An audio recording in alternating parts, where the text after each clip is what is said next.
Hello everyone, welcome to DP class. प्यारे बच्चों, हम लोग क्या सीख रहे हैं? हम लोग सीख रहे हैं फीमेल रिप्रोडक्टिव सिस्टम। अभी तक हमने क्या सीखा है? अभी तक हमने सीखा है फीमेल रिप्रोडक्टिव ऑर्गन का प्राइमरी सेक्स ऑर्गन, जिसको हम किस नाम से जानते हैं? ओवरी के नाम से। उसका इंटरनल स्ट्रक्चर कैसे होता है वो हम लोग सीख चुके हैं। आज की क्लास में हम लोग क्या सीखने वाले हैं? आज की क्लास में हम लोग सीखने वाले हैं oogenesis को। तो चलो हेडिंग लगाओ आप, oogenesis।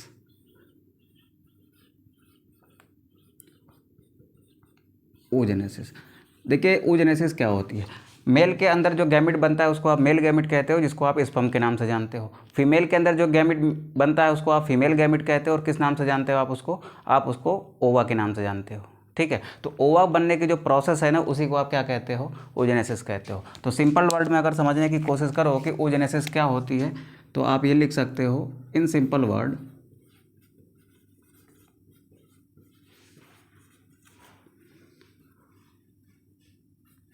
process of formation of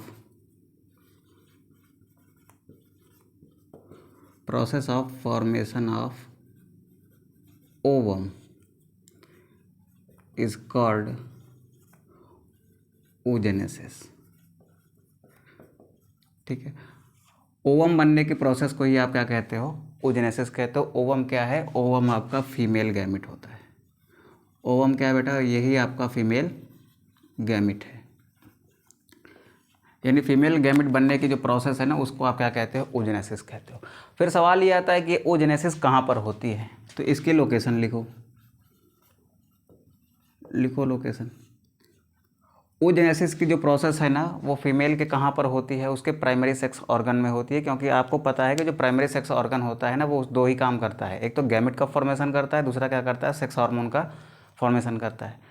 तो गैमिट का फॉर्मेशन कैसे करता है वो भी देख ले रहे हैं आज की क्लास में, और हार्मोन्स का फॉर्मेशन कैसे करता है वो भी देख ले रहे हैं आज की क्लास में। ठीक है, तो आइए देखते हैं कि इसकी लोकेशन क्या है। तो ये जो oogenesis की प्रोसेस होती है ना बेटा, ये होती है कहाँ पर? ओवरी में। तो क्या लिखोगे? Process of oogenesis occurs in ovary of female। ठीक है, यहाँ तक की बातें क्लियर है।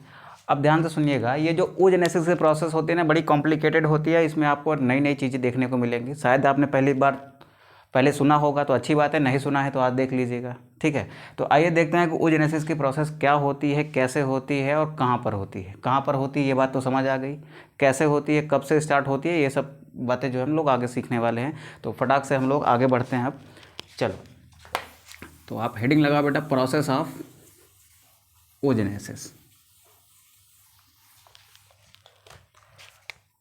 अब क्या देखोगे? आप देखोगे प्रोसेस ऑफ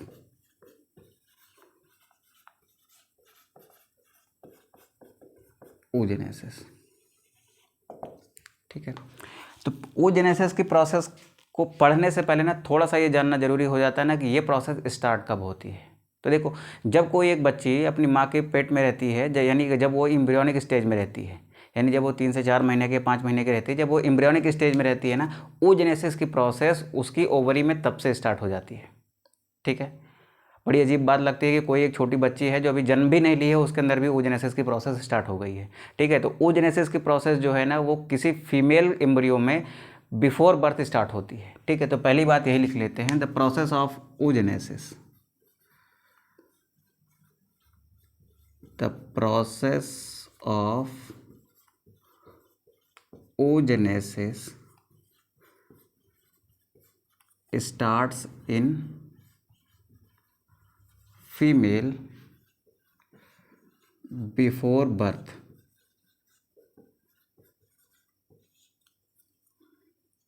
ठीक है, एट एम्ब्रियोनिक स्टेज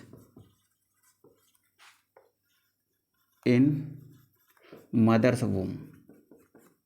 यानी वो छोटी बच्ची जब अपने माँ के गर्भ में होती है ना, यानी वो फीमेल फीटस के रूप में होती है, तब उसके अंदर कौन सी प्रोसेस स्टार्ट होती है? oogenesis की।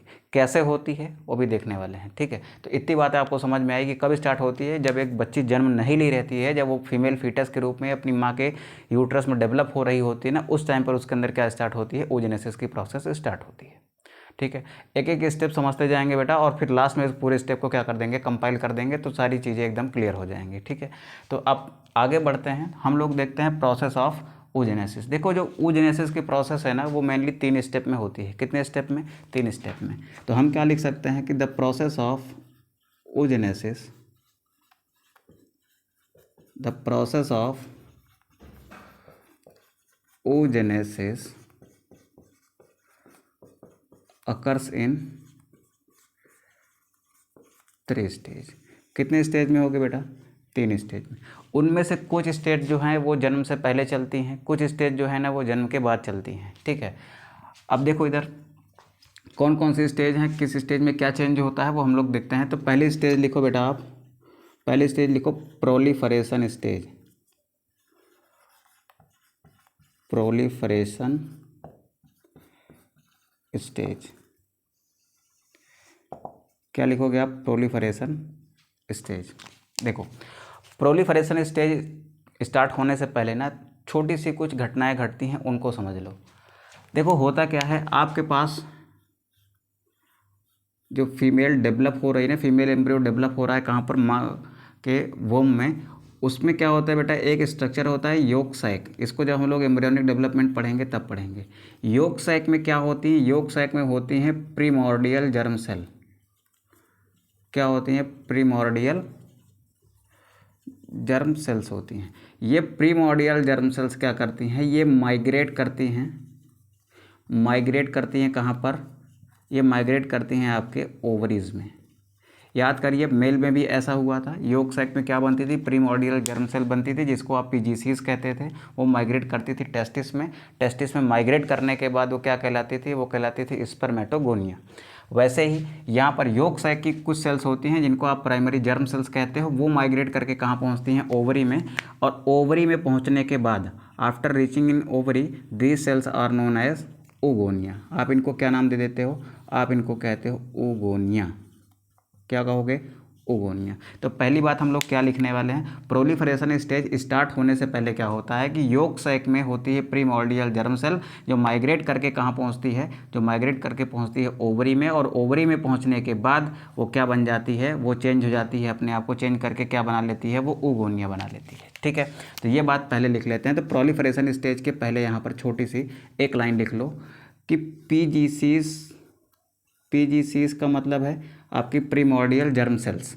इसको आप शॉर्ट में क्या कह सकते हो? इसको आप कह सकते हो पीजीसीज। ठीक है, पीजीसीज फ्रॉम योग सैक। कहाँ से बेटा है? From yolk sac migrated to ovary where they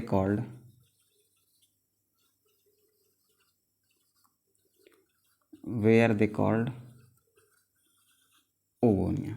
ठीक है, बात समझ आ रही है? सबसे पहले क्या हुआ, योग सैक के अंदर कुछ प्रीमोर्डियल जर्म सेल्स थी। वो जर्म सेल्स क्या की? वो ओवरी तक माइग्रेट कर गई।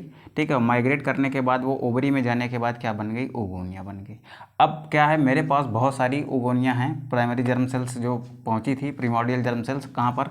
ओवरी के अंदर। वो किस रूप में चेंज हो गई? oogonia में। अब मेरे पास क्या है? ओवरी के अंदर oogonia है। ठीक है, प्रोलिफरेशन स्टेज चालू होती है कब? जब आपकी oogonia प्रेजेंट होती है ओवरी में, तब। तो देखो होता क्या है, प्रोलिफरेशन स्टेज का मतलब आप पहले भी समझ सकते हो, पहले भी समझ चुके हो। इसका मतलब प्रोलिफरेशन का मतलब होता है बेटा डिवीज़न। क्या होता है इसका मतलब? इसका मतलब डिवीज़न होता है।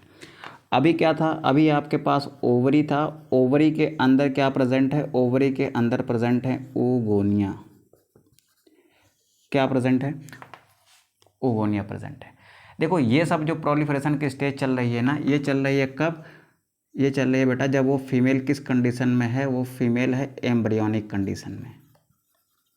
यानी जब वो अपनी माँ के पेट में है ना, तब उसके ओवरी के अंदर ये सारी चीज़ें चल रही हैं। ठीक है, जब वो माँ के पेट में थी उस टाइम पर क्या हुआ? उसके योग सैक से प्रीमोर्डियल जर्म सेल माइग्रेट करके वो ओवरी में पहुंची और क्या कहलाई? oogonia कहलाई। अब ओवरी के अंदर क्या मौजूद है? अब ओवरी के अंदर oogonia मौजूद है। ठीक है, अब ये oogonia क्या करती हैं? oogonia में होती है कॉन्टिन्यूअस माइटोसिस। अब आपको पता है जब किसी चीज़ में लगातार माइटोसिस होती है तो उसके नंबर क्या होते हैं, नंबर बढ़ जाते हैं।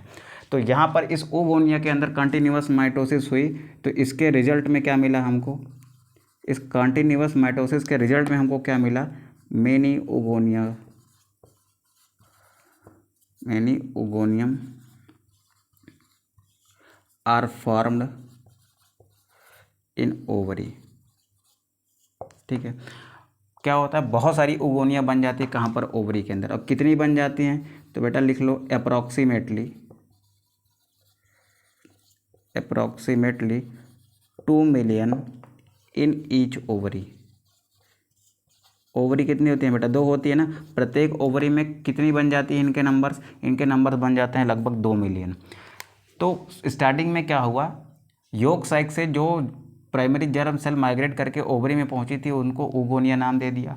ओगोनिया ने क्या किया, कंटिन्यूअस माइटोसिस किया, जिसके रिजल्ट में क्या मिला, बहुत सारी ओगोनिया बन गई। और ओगोनिया कितनी बनी लगभग, तो एक ओवरी के अंदर लगभग 2 मिलियन ओगोनिया बन जाती है। ठीक है, ये सारा जो कार्यक्रम है कहाँ चल रहा है, ये चल रहा है ओवरी के अंदर। कब चल रहा है, जब वो फीमेल फीटस जो है अपनी कहाँ पर है, अपनी माँ के गर्भ में है। ठीक है, तो यहाँ तक की चीज़ें क्लियर है बेटा। तो हम आगे बढ़ के देखते हैं कि अब इसमें क्या होता है। देखो बहुत सारी ओगोनिया बन जाती हैं कब, जब इस ओगोनिया के अंदर क्या हो रही हैं, जो पहले से ओगोनिया हैं यानी जो प्रीमोर्डियल जर्म सेल से जो माइग्रेट करके आई हैं उनमें क्या हो रही है, कंटिन्यूअस माइटोसिस हो रही है। तो बहुत सारी ओगोनिया बन जा रही हैं, लगभग कितनी, 2 मिलियन प्रत्येक ओवरी में। ठीक है, अब इनके साथ क्या होगा वो आगे देखते हैं। ठीक है, तो इसको रफ करता हूँ मैं। देखो चलो, अब यहाँ क्या हो रहा है, यहाँ पर तो थी बेटा ये प्रोलिफरेशन स्टेज। अब यहाँ से जब बहुत सारी ओगोनिया बन गई ना, अब इस ओगोनिया के बनने के बाद क्या स्टार्ट होती है बेटा, इसमें ग्रोथ स्टेज। क्या स्टार्ट होती है इसमें स्टार्ट होती है ग्रोथ स्टेज। तो ग्रोथ स्टेज में क्या होता है, देखो बहुत सारी ओगोनिया थी, ऐसे क्या है बेटा, बहुत सारी ओगोनिया हैं। अच्छा, आपसे कोई पूछे कि ओगोनिया सेल कैसी है सर, हैप्लॉइड है कि डिप्लॉइड है, तो क्या जवाब दोगे आप। देखो कहीं पर आपको मियोसिस होती हुई दिखी है, अभी नहीं दिखी है। तो अगर कहीं पर मियोसिस नहीं हुए तो यानी क्रोमोसोम के नंबर रिड्यूस नहीं हुए। तो क्रोमोसोम के नंबर कितने होंगे, 2n सेल पहले थे यानी 46 क्रोमोसोम वाली, अब भी कितनी हो गई है, 46 क्रोमोसोम वाली। तो इसमें 2n सेल्स हैं और इसमें क्रोमोसोम के नंबर कितने हैं बेटा, 46 हैं। तो ये सारी की सारी ओगोनिया जो है ना, ये क्या हैं, ये डिप्लॉयड सेल्स हैं, यानी इसमें क्रोमोसोम के नंबर कितने हैं, 46 हैं। अब देखो जो एक ओगोनिया के साथ होगा ना, वो बहुत सारी ओगोनिया जो मौजूद हैं उनके साथ भी वही होगा। देखो ग्रोथ स्टेज में क्या होता है, सपोज करो ये ओगोनिया है आपकी, ये क्या है आपकी ओगोनिया है। इस ओगोनिया ने ओवरी से नरिशमेंट एब्जॉर्ब किया। ये क्या करती है, ये एब्जॉर्ब करती है नरिशमेंट फ्रॉम ओवरी। अच्छा, जब ओवरी में नरिशमेंट एब्जॉर्ब करेगी तो इसका साइज क्या होगा, इसका साइज होगा बेटा ज़्यादा, यानी इसका साइज हो जाएगा बड़ा। ठीक, तो ये क्या बन गए बेटा, अब ये लार्ज साइज ओगोनिया बनी कि नहीं बनी, अब ये बन गए लार्ज साइज ओगोनिया। क्या बन गई है, ये बन गई है लार्ज साइज ओगोनिया। ठीक है, अब इसी लार्ज साइज ओगोनिया को मैंने एक नाम दे दिया, इसको मैंने कह दिया प्राइमरी oocyte। क्या नाम दिया बेटा मैंने इसको, प्राइमरी oocyte। प्राइमरी oocyte को आप 1 डिग्री oocyte भी लिख सकते हैं। ठीक है, मर्जी है आपकी, चाहे आप ऐसे लिख दीजिए चाहे आप इसको ऐसे लिख दीजिए। ठीक है, अब इसका साइज क्या हो गया बेटा, बड़ा हो गया, साइटोप्लाज्म कंटेंट क्या हो गया इसका, बढ़ गया। ठीक है, अभी आपको जो दिख रहा है ना ये बड़ा साइज का सेल, ये क्या है आपका प्राइमरी oocyte सेल है। ठीक है, अब ध्यान से सुनेंगे, ये सारी के सारी प्रोसेस जो अभी तक घटी, proliferation stage and growth stage, ये दोनों प्रोसेस कहाँ घटी है, उस फीमेल के अंदर घटी है जो कहाँ पर है, एम्ब्रियोनिक स्टेज में है और कहाँ पर है, अपनी मदर के वुम में है, यानी कि माँ के यूट्रस में है। ठीक है, अब आगे बढ़ के देखते हैं बेटा इसके बाद क्या होता है। इसके बाद जो तीसरी स्टेज चालू होती है, तो प्रोलिफरेशन स्टेज हो गई, मैंने कहा ना 3 स्टेज में होगी oogenesis, पहली हो गई प्रोलिफरेटिव स्टेज और दूसरी हो गई आपकी ग्रोथ स्टेज। प्रोलिफरेशन स्टेज में क्या बना कि ओगोनिया ने अपने नंबर्स को बढ़ा दिए, नहीं नंबर्स इसके बहुत ज़्यादा हो गए। कितने 2 मिलियन लगभग एक ओवरी में। उसके बाद ग्रोथ स्टेज में क्या हुआ, आपके पास बहुत सारी जो ओगोनिया थी उन्होंने क्या किया, अपने साइज को बड़ा कर लिया और बड़ा करने के बाद अब क्या बन गई हैं वो बन गई हैं प्राइमरी oocytes। ठीक है, अब हो सकता है कि जितनी ओगोनिया यहाँ पर बनी हैं सबकी सब इसमें चेंज हो गई हों या फिर कुछ इसमें चेंज हुई हों, कुछ डिस्ट्रॉय हुई कोई हो, ऐसा भी हो सकता है ना। तो जब ये आपकी ग्रोथ स्टेज में पहुंचती है ना तो सारी की सारी ओगोनिया इसमें प्राइमरी oocyte में नहीं चेंज हो जाती हैं, कुछ डिस्ट्रॉय भी हो जाती हैं। ठीक है, और डिस्ट्रॉय होने की प्रोसेस को क्या कहते हैं वो हम लोग आगे सीखेंगे। फिलहाल अभी इतना आप ध्यान दो कि यहाँ पर क्या है, बहुत सारी ओगोनिया हैं, वो ओगोनिया किस में चेंज होने लगी, ये सारी ओगोनिया किस में चेंज हो रही हैं, प्राइमरी oocyte में। हम ये हाइपोथेटिकली मान लेते हैं कि सारी की सारी किस में चेंज हो रही हैं, प्राइमरी oocyte में। ठीक है, जो एक के साथ होता है वही सबके साथ हो रहा है। ठीक है, अब पहुँचते हैं हम लोग कहाँ पर, तीसरी स्टेज में। ठीक है, तो अब तीसरी स्टेज क्या है बेटा, तीसरी स्टेज हमारी होती है मैच्योरेशन फेज। क्या होती है, मैच्योरेशन फेज। ठीक है, तो चलो हेडिंग लगाओ आप, थर्ड स्टेज क्या है बेटा आपकी, मैच्योरेशन फेज है। थर्ड स्टेज आपकी मैच्योरेशन फेज। अब इस मैच्योरेशन फेज में क्या होगा, देखो मेरे पास क्या था, मेरे पास एक प्राइमरी oocyte था। मेरे पास क्या है, ये है मेरे पास बेटा एक प्राइमरी oocyte। कैसा सेल है ये, डिप्लॉयड सेल है, क्रोमोसोम के नंबर 46 हैं। नाम क्या रख दिया है मैंने इसका, प्राइमरी oocyte। अब इस प्राइमरी oocyte के साथ क्या होने वाला है, देखो ये प्राइमरी oocyte जो है ना ये इंटर करता है बेटा किस में, मियोसिस फर्स्ट में। तो हम यहाँ लिख देते हैं कि this primary oocyte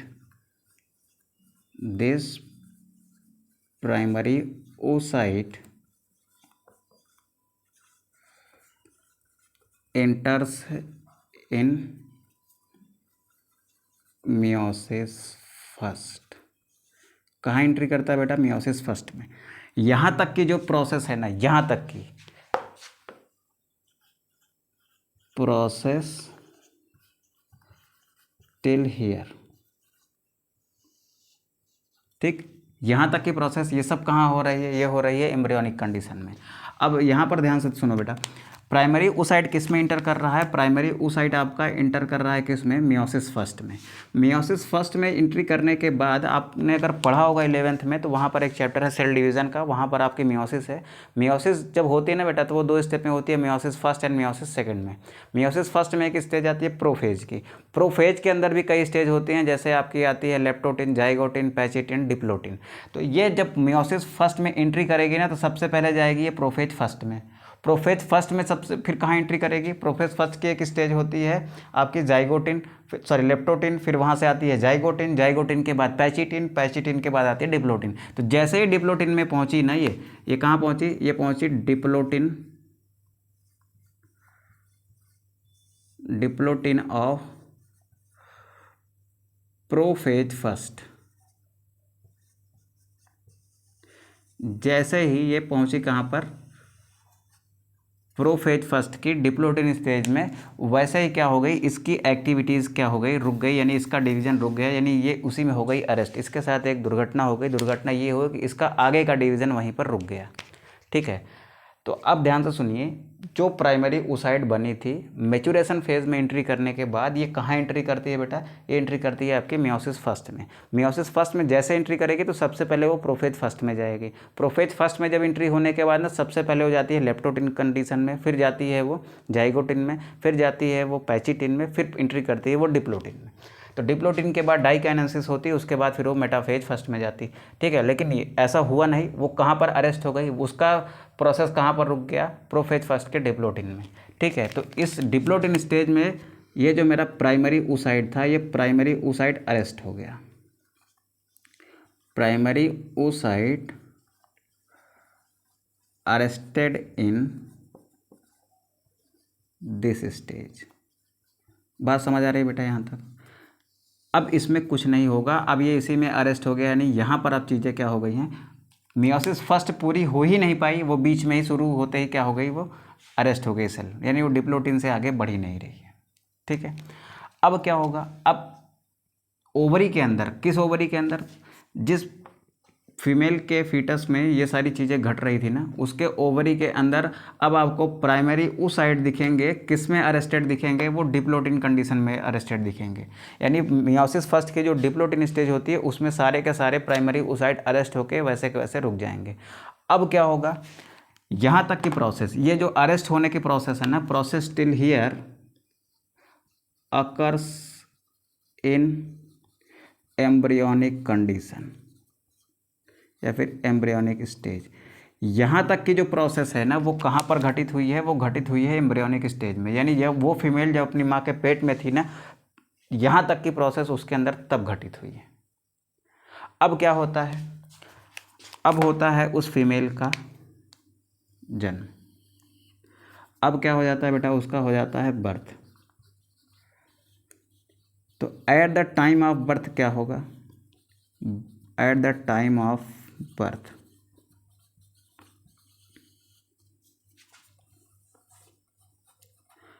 at the time of birth, birth के समय क्या होगा, इस फीमेल की जो ओवरी है,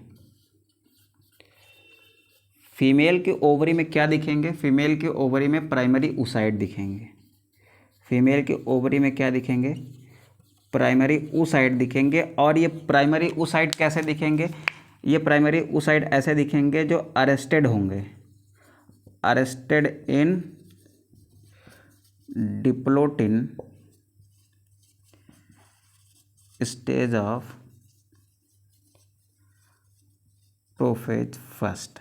यानी प्रोफेज फर्स्ट की डिप्लोटिन स्टेज में आपको ये अरेस्टेड दिखेंगे। यहाँ तक की बात समझ में आई। अब बर्थ के बाद, बर्थ के बाद चलो यहाँ से थोड़ा आगे बढ़ते हैं। बर्थ के बाद आफ्टर 10 to 12 ईयर, यानी 10 से 12 साल के बाद फीमेल के अंदर क्या आएगी बेटा, फीमेल के अंदर आती है प्यूबर्टी। क्या आती है, प्यूबर्टी आती है। ठीक है, प्यूबर्टी के बाद उसमें कुछ चेंज आएगा। अब प्यूबर्टी के बाद क्या चेंज आएगा उसको हम लोग देखते हैं। इधर थोड़ा सा इसको मैं रफ करता हूँ, आप प्लीज़ इसको स्क्रीनशॉट कर लीजिए फटाक से। देखो इधर,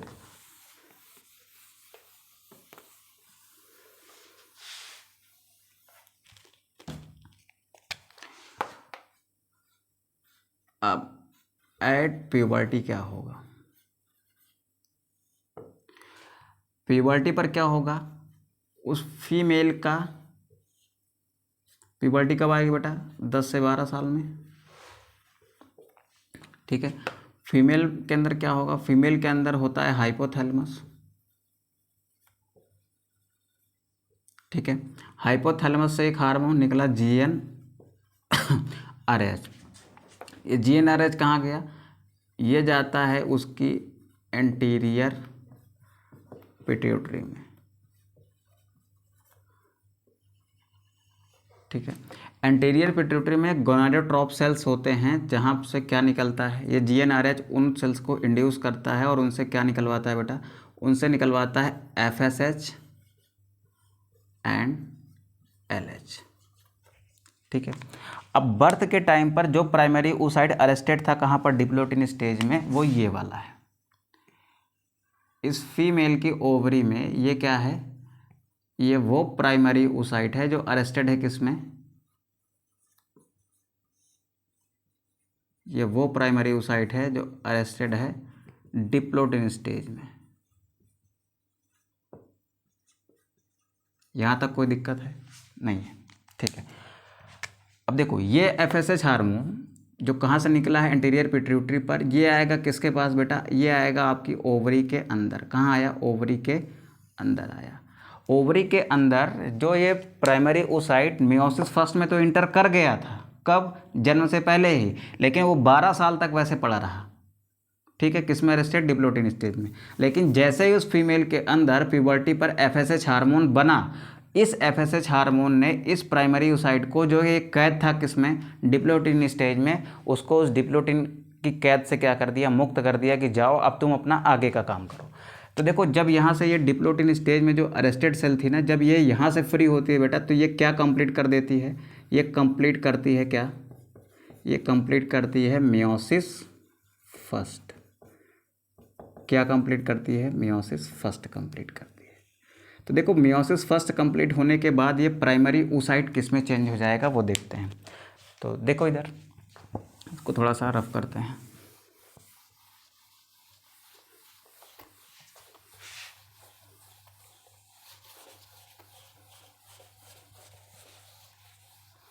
ठीक है, अभी एक ऐसा कंपाइल डायग्राम बनाएंगे ना जिसमें सारी चीज़ें होंगी। इसमें आपको प्रोलिफरेटिव स्टेज भी दिख जाएगी, जिसमें आपको ग्रोथ फेज भी दिख जाएगी, जिसमें आपको मैच्योरेशन फेज भी दिख जाएगी। अभी थोड़ा सा समझने का प्रयास करिए। तो ये प्राइमरी oocyte जो था, इस प्राइमरी oocyte के अंदर ये क्या है, ये वो प्राइमरी oocyte है जो अरेस्टेड था किसमें, डिप्लोटिन में। देखो थोड़ा सा कॉम्प्लेक्स टॉपिक है, आप समझने की कोशिश करिए। नहीं समझ आ रहा है तो बार बार वीडियो को बैक करके आप समझ सकते हो इसको। आप ऐसे देखो, प्राइमरी oocyte के पास क्या आया, FSH हार्मोन आया। कहाँ से आया बेटा, ये आया एंटीरियर पिट्यूटरी से। एंटीरियर पिट्यूटरी की कौन से सेल्स है, तो वहाँ पर गोनाडोट्रोप सेल्स होती हैं, वहाँ से आया। ठीक है, तो अब देखो ये FSH ने क्या किया, इस प्राइमरी oocyte की मियोसिस जो रुक गई थी कहाँ पर, डिप्लोस्टिन स्टेज में, उसको इसने कंटिन्यू करा दिया। तो उसमें इसने क्या करा दिया, उसमें इसने मियोसिस फर्स्ट को क्या कराया बेटा, उसमें कराया इसको कंप्लीट। इसके कंप्लीट होने के बाद एक स्पेशल टाइप का डिवीज़न हो गया। मियोसिस फर्स्ट आपको पता है कैसा डिवीज़न होता है बेटा, वो होता है reductional division. Reductional division in the sense का मतलब इसका ये हुआ कि रिडक्शन मतलब कमी हो जाना। किस में कमी होगी, क्रोमोसोम के नंबर में। तो रिडक्शनल डिवीज़न है यानी क्रोमोसोम के नंबर क्या हो जाते हैं, हाफ हो जाते हैं। ठीक है, हाफ हो जाने का मतलब क्या है कि जो आने वाली सेल्स होंगी उसमें क्रोमोसोम के नंबर इस वाली सेल से कम बनेंगे। प्राइमरी oocyte कैसा था, ये डिप्लॉयड सेल था, इसमें क्रोमोसोम के नंबर कैसे थे, 46 थे। अब यहाँ पर जब मियोसिस फर्स्ट होती है ना, तो देखो यहाँ पर थोड़ा सा अजीब टाइप की होती है ये। ठीक, एक सेल तो बहुत छोटा बना और एक सेल क्या हो जाता है, थोड़ा सा इससे बड़ा बन जाता है। ठीक है, तो जो छोटा सेल बनाना, इसको आपने कहा बेटा फर्स्ट पोलर बॉडी। क्या कहा आपने, इसको फर्स्ट पोलर बॉडी कहा। और जो ये सेकेंड सेल बनाना, इसको आपने कह दिया बेटा सेकेंडरी oocyte। क्या कह दिया इसको आपने, सेकेंडरी oocyte। ठीक है, अब देखो इधर अभी भी आपका ओवम नहीं बना है। अभी क्या हुई है, मियोसिस फर्स्ट हुई है, क्रोमोसोम के नंबर हाफ हुए हैं, यानी ये सेल कैसी है, ये सेल अब आपकी हैप्लॉयड हो गई है, क्रोमोसोम के नंबर 23 हैं। यहाँ पर भी क्रोमोसोम के नंबर कैसे हैं, 23 हैं। ठीक है, अभी भी आपका ओवम नहीं बना है। अगर किसी सेल में मियोसिस हो रही है तो उसमें मियोसिस फर्स्ट भी होगी और मियोसिस सेकेंड भी होगी। ठीक है, अब इस फीमेल के अंदर जब प्यूबर्टी आ गई तो जो उसके प्राइमरी oocyte थे, प्राइमरी oocyte में मियोसिस फर्स्ट होने लगी और वो किस में चेंज होने लगे, सेकेंडरी oocyte में। अब बेटा ध्यान से सुनिएगा कि क्या सारे के सारे जो प्राइमरी oocyte हैं वो सारे के सारे सेकेंडरी oocyte में चेंज हो जाएंगे, नहीं। हमको पता था कि मेरे पास लगभग 2 मिलियन प्राइमरी oocyte थे, कब, जब वो बच्ची पैदा हुई थी तब। ठीक है, ध्यान से सुनेंगे बात को। At the birth time of birth, at birth उसके पास 2 मिलियन प्राइमरी oocyte थे। लेकिन जब वो कहाँ पहुंची बेटा, जब वो पहुंची प्यूबर्टी पर, तो at puberty 60 to 80,000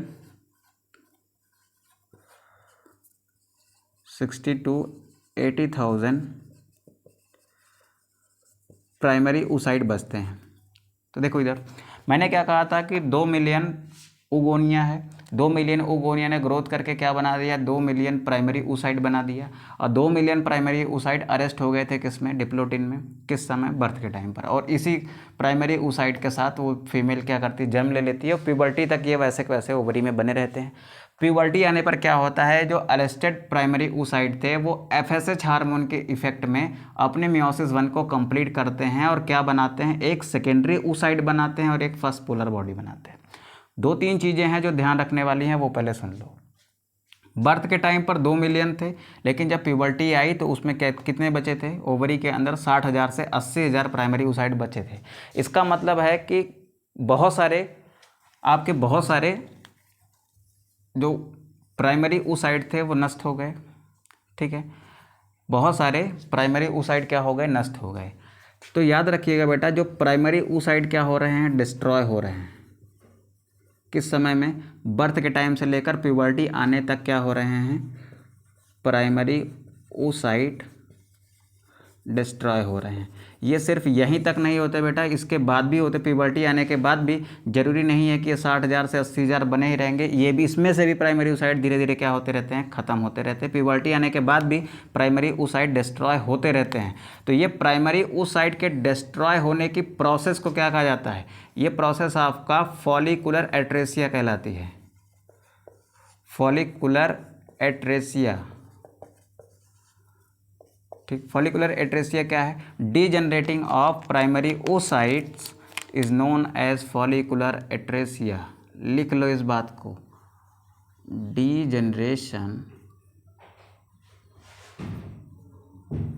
degeneration of primary oocytes और oogonia are called follicular atresia. उस प्रोसेस को आप क्या कहते हैं बेटा, एट्रेसिया कहते हो। तो यानी जब पैदा हुई तब उसके अंदर बहुत सारी थी प्राइमरी oocytes, लेकिन जब प्यूबर्टी आई तो कुछ कम हो गई। प्यूबर्टी के बाद भी जब उसके अंदर ये सारी चीज़ें, ये मियोसिस 1 होने लग जाएगी ना, तब भी क्या होते हैं, उसके प्राइमरी oocyte ख़त्म होती रहती हैं, ठीक है। तो इसका मतलब ये एट्रेसिया के प्रोसेस है ना, वो लाइफ टाइम उसमें चलती ही रहती है, ठीक है। अब बात को सुनो ध्यान से। सवाल ये है कि जब 60 से 80,000 प्राइमरी oocyte जो इसके अंदर कैद थी, वो जब प्यूबर्टी पर पहुंची तो क्या सबके सब जो है वो सेकेंडरी oocyte में चेंज हो जाती है? नहीं, ऐसा नहीं होता। प्यूबर्टी के बाद क्या होता है, 2 ओवरीज होती हैं, हर ओवरी में से एक प्राइमरी oocyte किस में चेंज होता है, सेकेंडरी oocyte में। तो हर ओवरी में हर महीने क्या होता है, प्राइमरी oocyte किस में चेंज होता है, सेकेंडरी oocyte में। और संख्या कितनी होती है, केवल उसकी एक, और वो भी होता है बेटा अल्टरनेटिव मैनर में। अगर एक लेफ्ट ओवरी में क्या हुआ है, प्राइमरी oocyte सेकेंडरी oocyte में चेंज हुआ है जनवरी में, तो फरवरी में क्या होगा, राइट वाले में क्या होगा, राइट वाले में कोई एक प्राइमरी oocyte किस में चेंज होगा, सेकेंडरी oocyte में, ठीक है। तो प्यूबर्टी के बाद से क्या होता है, हर महीने केवल एक प्राइमरी oocyte किस में चेंज होता है, सेकेंडरी oocyte में, ठीक है। अब ध्यान से समझने की कोशिश करिए इसको, कि सेकेंडरी oocyte तो बन गया, मैच्योरेशन फेज में हमने क्या बना लिया, सेकेंडरी oocyte बना लिया, कब, प्यूबर्टी पर। लेकिन अभी भी ओवा का फॉर्मेशन नहीं हुआ है, और हम पढ़ के आ रहे हैं, हम पढ़ रहे हैं oogenesis, और oogenesis क्या है, ओवा फॉर्मेशन की प्रोसेस है, और अभी भी हमने ओवा का फॉर्मेशन नहीं किया है। मान लो वो बच्ची 10-12 साल में उसके अंदर प्यूबर्टी आई, उसके अंदर ये प्राइमरी oocyte सेकेंडरी oocyte में चेंज होने लगे। सेकेंडरी oocyte जो है यही आगे जाके क्या बनाएगा बेटा, यही आगे जाके ओवम बनाएगा, लेकिन कब बनाएगा, ध्यान से सुनो। जब इस फीमेल के अंदर इस सेकेंडरी oocyte के पास में किसकी एंट्री होगी, मेल गैमेट की, यानी स्पर्म की एंट्री होगी, ठीक है। स्पर्म की एंट्री होगी, तब ये सेकेंडरी oocyte किस में चेंज होगा, तब ये सेकेंडरी oocyte चेंज होगा ओवम में। अब क्या दिक्कत है, देखो ध्यान से सुनिएगा। जब ये oogonia चेंज हुई प्राइमरी oocyte में, तो प्राइमरी oocyte में मियोसिस फर्स्ट शुरू हो गई। शुरू होने ते ही उसमें क्या हुआ, उसमें आ गया बेटा अरेस्ट फेज, यानी कि वो डिप्लोटिन में जाके रुक गई। मियोसिस फर्स्ट कंप्लीट नहीं हुई, वो जाके कहाँ रुक गई, डिप्लोटिन स्टेज में। वो कब डिप्लोटिन स्टेज से बाहर निकली, जब उसको क्या मिला, प्यूबर्टी के बाद, यानी 12 साल बाद। जन्म के समय वो क्या थी, वो अरेस्टेड थी किसमें, इसमें। लेकिन FSH हार्मोन कब बना, 10 से 12 साल के बाद, तब उसमें क्या स्टार्ट हुई, मियोसिस फर्स्ट कंप्लीट हुई, और क्या बनाया उसने, सेकेंडरी oocyte। अब ये सेकेंडरी oocyte जो है ना, ये अपने आप को कहाँ डालता है बेटा, ये अपने आप को डालता है मियोसिस सेकेंड में। तो थोड़ा सा इसको और ब्रॉड कर लेते हैं, ठीक है। थोड़ा सा अच्छे से समझने की कोशिश करिए, आप पढ़ ही रहे हैं तो अच्छे से पढ़ लीजिए। देखिए ये सेकेंडरी oocyte अपने आप को कहाँ डालेगी बेटा, अपने आप को डालेगी वे इंटर्स इन मियोसिस सेकेंड, ठीक है। मियोसिस सेकेंड में जैसे एंट्री करेगी ना, मियोसिस सेकेंड में इसने कंप्लीट किया अपना प्रोफेज सेकेंड। मियोसिस सेकेंड अगर आपने पढ़ी हो 11th में, तो वहाँ पर ऐसी प्रोसेस आती हैं, प्रोफेज सेकेंड, मेटाफेज सेकेंड, ठीक है। तो प्रोफेज सेकेंड ये पूरा की, लेकिन ये जैसे ही पहुँची कहाँ पर बेटा, मेटाफेज सेकेंड में। मेटाफेज सेकेंड में, मेटाफेज सेकेंड में आते ही इसकी मियोसिस 2 क्या हो गई, स्टॉप हो गई, यानी रुक गई। तो अब ये जो मेरा सेकेंडरी oocyte था, सेकेंडरी oocyte अरेस्ट हो जाता है किस फेज में, arrested in metaphase second of meiosis second. मेरा ये सेकेंडरी oocyte इंटर कर गया मियोसिस फर्स्ट सेकेंड में, मियोसिस सेकेंड में एंट्री करने के बाद उसने प्रोफेज सेकेंड कर डाली, लेकिन जैसे ही वो पहुंचा मेटाफेज सेकेंड में, मेटाफेज सेकेंड में जाने के बाद वो अरेस्ट हो गया, यानी रुक गया। अब वो आगे की प्रोसेस नहीं कर रहा है, ठीक है। कब तक नहीं करेगा बेटा, देखो ये सेकेंडरी oocyte मान लो ये है, ये क्या है आपका सेकेंडरी oocyte है, ये सेकेंडरी oocyte मियोसिस सेकेंड तो स्टार्ट कर दिया था, लेकिन आके कहाँ रुक गया है, ये आके रुक गया है बेटा कौन से स्टेज में, ये रुक गया है मेटाफेज सेकेंड स्टेज में, ठीक है। क्वेश्चन आप याद रखिएगा, कभी आ भी सकता है कि प्राइमरी oocyte जब अरेस्ट होता है ना, तो वो कहाँ पर अरेस्ट होता है, वो मियोसिस 1 के जो प्रोफेज 1 होती है, प्रोफेज 1 की डिप्लोटिन स्टेज में अरेस्ट होता है। लेकिन सेकेंडरी oocyte जब अरेस्ट होता है ना, तो वो कहाँ पर अरेस्ट होता है, वो मियोसिस सेकेंड की मेटाफेज सेकेंड में अरेस्ट होता है।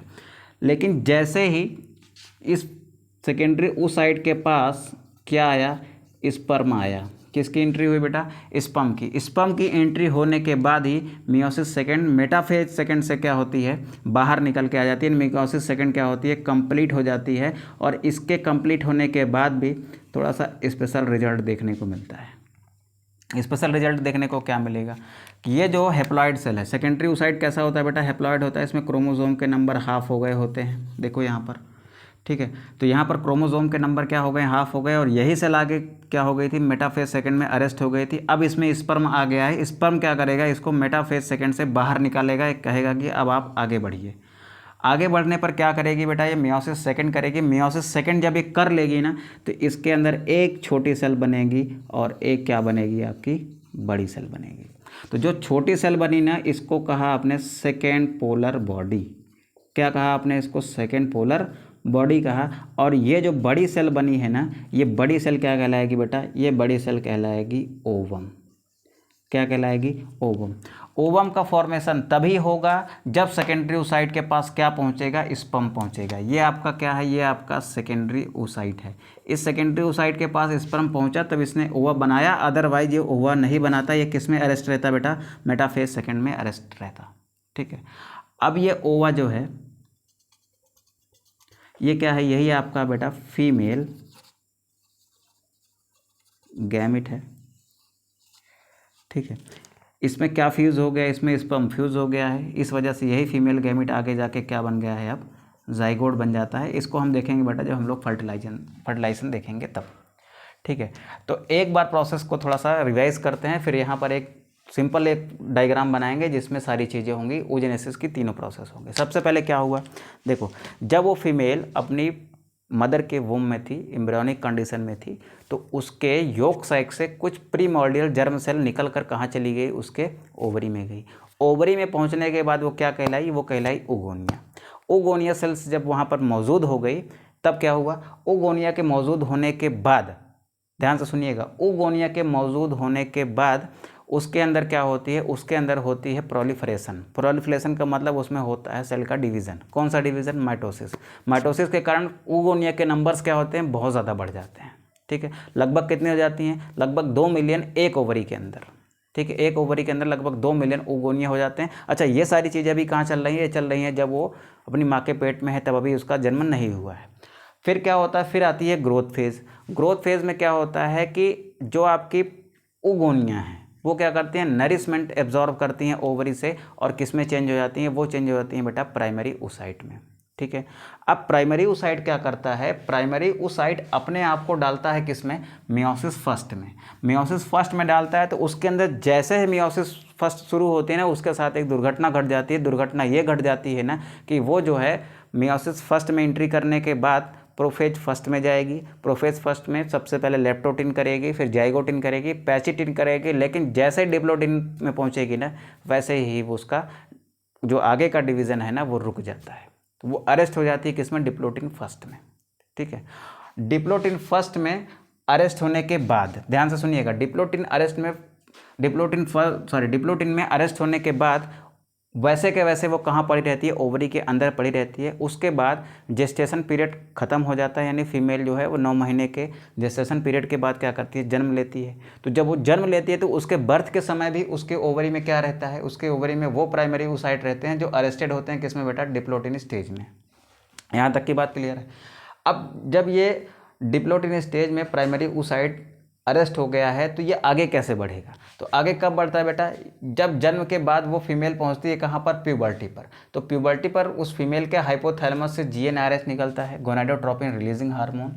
ठीक है, वो क्या करते हैं बेटा, वो यहाँ पर आते हैं, एंटीरियर पिट्यूटरी के अंदर कुछ सेल्स होते हैं जो क्या निकालते हैं, FSH और LH निकालते हैं। FSH आता है कहाँ पर, ओवरी के अंदर प्राइमरी oocyte के पास, और इसको बोलता है कि भैया जो आपने मियोसिस फर्स्ट रोक रखी थी कहाँ पर, डिप्लोटिन में, आप उसको आप आगे बढ़ा दीजिए। तो जब मियोसिस फर्स्ट आगे बढ़ जाती है, मियोसिस फर्स्ट रिडक्शनल डिवीजन होती है, इसमें क्रोमोसोम के नंबर क्या होते हैं, हाफ हो जाते हैं। तो प्राइमरी oocyte में क्रोमोसोम के नंबर 46 थे। रिजल्ट जब हुआ किसका, मियोसिस फर्स्ट का, तो वहाँ पर एक छोटी सेल मिलती है और एक मिलती है बड़ी सेल। छोटी सेल को कहा फर्स्ट पोलर बॉडी, बड़ी सेल को कहा आपने सेकेंडरी oocyte। क्रोमोसोम के नंबर क्या है, 23 हैं। अब सेकेंडरी oocyte बन गई, ठीक है।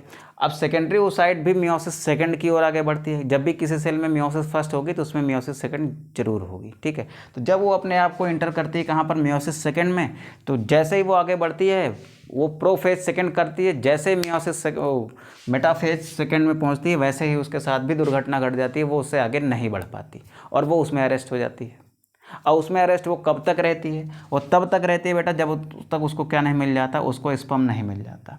अब जैसे उसको स्पर्म मिलता है तो मेटाफेज सेकंड से क्या होती है, बाहर आ जाती है और आगे की प्रोसेस कंटिन्यू करती है और लास्ट में क्या करती है, एक डिवीज़न करती है। और आपको पता है मियोसिस सेकंड कैसा होता है, मियोसिस सेकंड बेटा इक्वेशनल डिवीज़न होता है।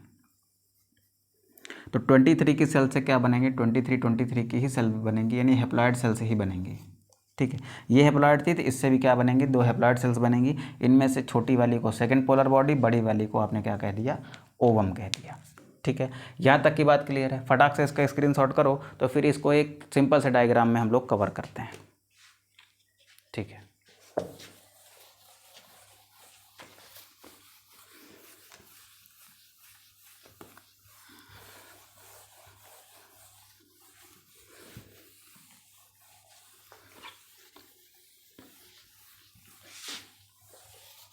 चलो, सबसे पहले हम लोग क्या देखने वाले हैं, सबसे पहले हम लोग देखने वाले हैं oogenesis कहाँ से स्टार्ट होती है, उसमें एक्चुअली होता क्या क्या है। देखो जो बेसिक्स थे वो हमने सीख लिए हैं, अब उसको थोड़ा सा एक कंपाइल डायग्राम में आइए देखते हैं। सबसे पहले क्या होती हैं, कुछ प्रीमॉर्डियल जर्म सेल्स होती हैं, प्रीमॉर्डियल जर्म सेल्स होती हैं कहाँ पर, इन योक साइक। कहाँ होती है बेटा, योक साइक में होती है। ये क्या करती हैं बेटा, ये माइग्रेट करती हैं। माइग्रेट करके कहाँ पहुँचती हैं, ये पहुँचती हैं ओवरीज में। ओवरी में आने के बाद ये क्या कहलाती हैं, ये कहलाती हैं ओगोनिया। तो ये सारी की सारी सेल्स क्या हैं, ये सारी की सारी सेल्स जो हैं ये ओगोनिया हैं। चलो इसको इधर लिख लेते हैं थोड़ा सा। ये सारी की सारी सेल्स क्या हैं, ये सारी की सारी सेल्स ओगोनिया हैं, ठीक है। अब ओगोनिया में क्या होती है, थोड़ा सा ओगोनिया जो है ये नरिशमेंट एब्जॉर्ब करता है। ये क्या करता है, एब्जॉर्ब नरिशमेंट। नरिशमेंट एब्जॉर्ब करने के बाद ये क्या बन जाती हैं बेटा, ये बन जाती हैं प्राइमरी oocyte। क्या बन जाती हैं, ये प्राइमरी oocyte बन जाती हैं। अब ये प्राइमरी oocyte एंट्री करने वाला होता है कहाँ पर, मियोसिस फर्स्ट में। चलो एंट्री करने वाला होता है और एंट्री कर भी देता है। मियोसिस फर्स्ट में एंट्री करने के बाद जैसे ही मियोसिस फर्स्ट की ये प्रोफेज फर्स्ट की डिप्लोटिन में पहुंचेगा। मियोसिस फर्स्ट की कहाँ पर बेटा, मियोसिस फर्स्ट की जो प्रोफेज फर्स्ट है, प्रोफेज फर्स्ट की क्या है, डिप्लोटिन स्टेज है। डिप्लोटिन स्टेज में ये क्या होता है, ये अरेस्ट हो जाता है, मतलब वो मियोसिस फर्स्ट कंप्लीट नहीं होने पाती, रुक जाता है। ठीक है, यहाँ तक का प्रोसेस कब हुआ बेटा, यहाँ तक का प्रोसेस बिफोर बर्थ हुआ है। कब हुआ है, बिफोर बर्थ हुआ है, यानी जन्म से पहले हुआ है। ठीक है, अब क्या होगा, अब ये बच्ची जन्म ले लेती है और जन्म के बाद से प्यूबर्टी आने तक ये उसके ओवरी में प्राइमरी oocyte इसी अरेस्टेड फेज में बने रहते हैं। ठीक है, उसके बाद क्या होता है, यहाँ पर आता है बेटा आफ्टर प्यूबर्टी। फिर कहाँ पहुँचते हैं ये, प्यूबर्टी पर। प्यूबर्टी पर आने के बाद इसकी मियोसिस फर्स्ट कंप्लीट हो जाती है। मियोसिस फर्स्ट क्या होती है, कंप्लीट होती है। कैसे कंप्लीट होती है, कंप्लीट ऐसे होती है कि हाइपोथैलेमस से, देखो शॉर्ट में लिख रहे हैं इसको, हाइपोथैलेमस से एक हार्मोन आया, नाम था इसका GnRH। GnRH ने एंटीरियर पिट्यूटरी को इंड्यूस किया, क्या निकला इससे निकला FSH एंड LH। FSH ने क्या किया, FSH ने इस मियोसिस फर्स्ट को कंप्लीट कराया। जैसे मियोसिस फर्स्ट कंप्लीट होती है, यहाँ पर आपको 2 सेल बनती दिखाई देती हैं। एक बनती है ऐसे बड़ी सेल और एक बनती है ऐसे एकदम छोटी सेल। मियोसिस फर्स्ट कैसा होता है बेटा, ये होता है रिडक्शनल डिवीज़न। कैसा डिवीज़न होता है, ये होता है रिडक्शनल डिवीज़न। रिडक्शनल डिवीज़न का मतलब है कि क्रोमोसोम के नंबर क्या होंगे, हाफ हो जाएंगे। यहाँ पर देखो ये सेल भी कैसी थी, डिप्लॉयड थी, ये सेल्स भी कैसी हैं, डिप्लॉयड हैं, ये भी सेल कैसी हैं, डिप्लॉयड हैं, यानी क्रोमोसोम के नंबर सब में किसमें 2n सेल्स में 46 है। लेकिन यहाँ पर सेल कैसी हो गई बेटा, ये हेप्लॉयड हो गई, ये भी क्या हुई, हेप्लॉयड हो गई। इसको आपने कहा ये क्या है आपकी, ये है आपकी फर्स्ट पोलर बॉडी। क्या है ये, फर्स्ट पोलर बॉडी। ये क्या है आपका, ये जो बना हुआ है ना बेटा, इसको आप कहते हो ये आपका सेकेंडरी oocyte है।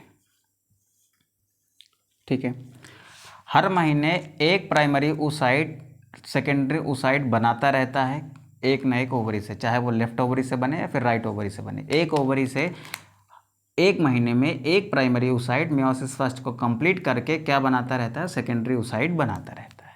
ठीक है, फिर क्या होता है, अब प्यूबर्टी के बाद से ये प्रोसेस उसमें चल रही है, हर महीने उसके अंदर एक सेकेंडरी oocyte बन रहा है।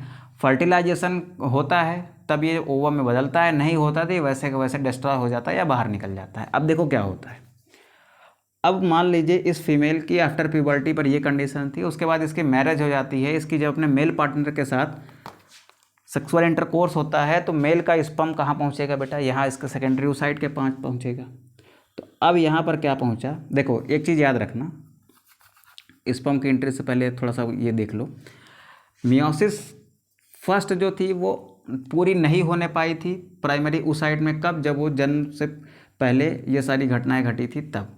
जन्म के बाद प्यूबर्टी आने पर FSH की प्रेजेंस में मियोसिस फर्स्ट हुई और क्या बना, सेकेंडरी oocyte। अब सेकेंडरी oocyte भी अपने आप को एंट्री करा लेता है कहाँ पर, मियोसिस सेकेंड में।